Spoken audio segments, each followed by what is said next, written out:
Roast press box office நேயர்களுக்கு அன்பு வணக்கம். நிகழ்ச்சிக்குள்ள போறதுக்கு முன்னாடி லைக் ஷேர் சப்ஸ்கிரைப் பண்ணுங்க. வாங்க நிகழ்ச்சிக்குள்ள போலாம்.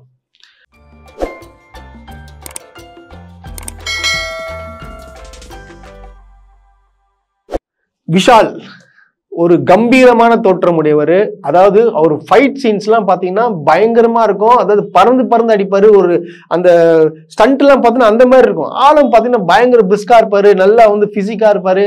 அந்த அளவுக்கு ஒரு ஸ்ட்ராங்கான மேனுங்க. அதாவது எப்படி சொல்லுவாங்கன்னா, அவர் பக்கா தமிழ் பையன் மாதிரி இருப்பாரு. அவர் வந்து ரெட்டின்னு சொல்றாங்க, அதெல்லாம் தமிழுக்கு தேவையான விஷயம். ஒரு தமிழ் பையன் மாதிரி இருப்பாரு. என்னைக்கு வந்து ஒரு நானும் மதுரைக்காரன்டா அப்படின்னு சொல்லிட்டு ஒரு தொடை தட்டுவார் பாருங்க. அந்த டைலாக்கே பாத்தீங்கன்னா பயங்கரமாயிடுச்சு. தென் மாவட்டங்கள்லயும் பாத்தீங்கன்னா இவர் வந்து பயங்கரமா அந்த படத்துக்கு அப்புறம் தான் வந்து ஃபேமஸ் ஆனாரே சொல்லலாம். சோ அந்த அளவுக்கு ஒரு தோற்றம் உடையவர். நடுவுல எல்லாம் கூட நல்லா தான் இருந்தாரு. திடீர்னு வந்து இப்படி பார்க்கும் போதுவே நம்மளுக்கு ஒரு மாதிரி அப்செட் ஆயிட்டாங்க. ஆமாங்க, இந்த மதகத ராஜா ஃபங்க்ஷன்ல பாத்தீங்கன்னா உங்களுக்கு அது விஷால் வந்து எப்படி அந்த கை பிடிக்கிறது, மைக் கிடக்குன்னு ஆடுது. சரி, கை ஆடுன்றது அது கொஞ்சம் பதட்டமா இருக்கும், கை ஆடும். அந்த வாயெல்லாம் ஆடுது. அவரெல்லாம் வந்து நிக்க கூட முடியாத ஒரு சூழ்நிலை இருக்காருன்னா அது பார்க்கும் போது ரொம்ப நம்மளுக்கு கஷ்டமா போச்சுன்னு தாங்க சொல்லணும். ஏன் இப்படி ஆனாரு அப்படின்னு சொல்லிட்டு நமக்கு ஒண்ணுமே புரியல. எல்லாருமே சொல்றாங்க இந்த பாலா படத்தை நடிச்சாரு இல்லையா, சோ அதுக்கப்புறம் தான் வந்து அவருடைய உடல்நிலையில குறைவா போயிடுச்சு, அவர் ஏதோ வந்து போதைக்கெல்லாம் அடிமை ஆயிட்டாரு அப்படின்னு சொல்லிட்டு நிறைய யூடியூபர்ஸும் சொல்றாங்க, சினிமா வட்டாரத்திலும் பேசிக்கிறாங்க. எனக்கு புரியலங்க எதுக்காக வந்து இப்படி மாறினாரு. இப்போ நம்ம ஒரு ஆளை வந்து ஒரு கம்பீரமா பார்த்துட்டு நம்ம திடீர்னு பார்க்கும்போது பாவமா பார்க்கும்போது நம்மளுக்கு ரொம்ப கஷ்டமா இருக்கு. அவர் வந்து ஆக்சுவலா பார்த்தீங்கன்னா சில வந்து அவர் உடன்பாடுல அவர் பேசுறதுலாம் வந்து உடன்பாடு இல்லாமல் இருந்தாலும் ஒருவரை நல்லா பார்த்துட்டு திடீர்னு இவரை ரொம்ப நொந்து போயிட்டு பார்க்கும் போதெல்லாம் உடம்பு இது போய் பார்க்கும்போது நம்மளுக்கு கஷ்டமா தாங்க இருக்கு. அது ரொம்ப பார்க்க முடியாத ஒரு இதுவாச்சு. என்னடா விஷால் இப்படி ஆயிட்டாரு, எப்படி இருந்தவர் இப்படி ஆயிட்டாரு அப்படின்னு சொல்லிட்டு தான் நம்மளுக்கு எல்லாருக்குமே வந்து அப்படிதான் தோணுச்சுன்னே சொல்லலாங்க. ஏன்னா இப்போ வந்து பாத்தீங்கன்னா சில யூடியூபர்ஸ் தான் சொல்றாங்க அவர் வந்து போதைக்கு அடிமை ஆயிட்டாரு, ஸோ அதனாலதான் வாயெல்லாம் வந்து ஆடுது. ஸோ வந்து அவர் வந்து வெளியே வரல, ஒரு கிட்டத்தட்ட ஒரு 2-3 மாசம் வெளியே வரல. அவர் பார்த்தீங்கன்னா வீட்டுக்குள்ளேயே இருந்துட்டு அவருக்கு குடிப்பழக்கத்துக்கு ஓவரா அடிமை ஆயிட்டாரு அப்படின்னு சொல்லிட்டு நிறைய பேர் சொல்றாங்க. எது அப்படியே விஷால வந்து நம்ம வந்து எப்படி பார்த்தோமோ அதே மாதிரி பார்க்கணும் தான் வந்து எல்லாருமே ஆசைப்படுறாங்க. ஏன்னா ஒரு கம்பீரமான தோற்றத்தை பார்த்து கையில நடுங்கின்னு நிற்கும் போதெல்லாம் இது வந்து உண்மையாலுமே யாராலும் ஏத்துக்கவே முடியல.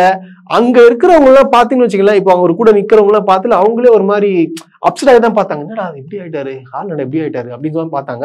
அதுக்கப்புறம் பார்த்தா நீங்களே ஒரு விஷயத்த நோட் பண்ணிருப்பீங்க. டிடி அவர்கள் வந்து பேசும்போது கூட வந்து நைஸா என்ன சொல்றாங்கன்னா, சார் ஒன்றும் பிரச்சனை இல்லை சார், நீங்க உட்காந்தீங்கன்னே பேசுங்க சார் அப்படின்னு சொல்லிட்டு அவரை வந்து அவரையும் அப்செட் பண்ணாம வந்து உட்கார வச்சு இதெல்லாம் பார்த்தாங்க. அதுக்கப்புறம் பேசினாங்க.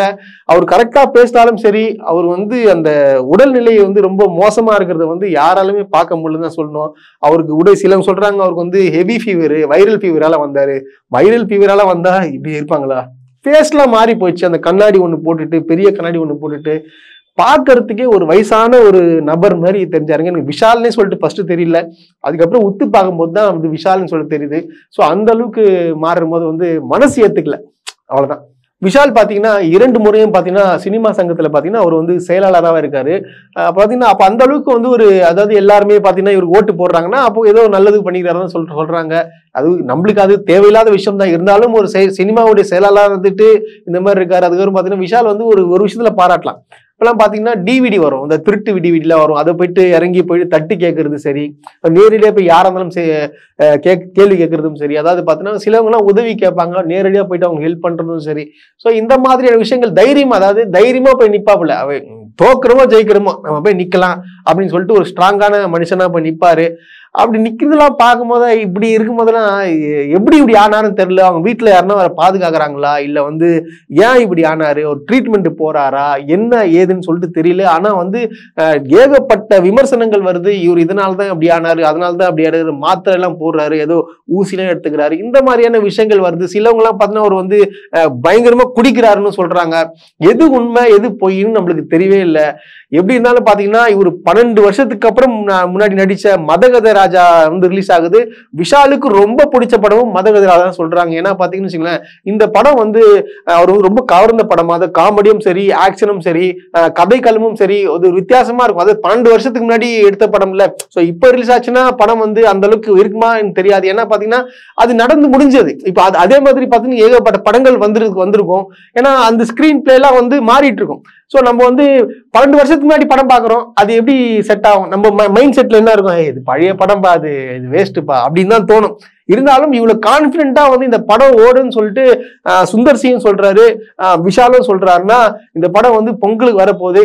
எப்படி இருக்க போகுதுன்னு நம்மளுக்கு தெரியல. இருந்தாலும் இப்ப பாக்குற விஷாலுக்காக கண்டிப்பா வந்து இந்த படம் வந்து வெற்றி அடையணும்னு சொல்லிட்டு ரோஸ்ட் பிரஸ் பாக்ஸ் ஆபீஸ் சார்பா நாங்க கேட்டுக்கிறோம்.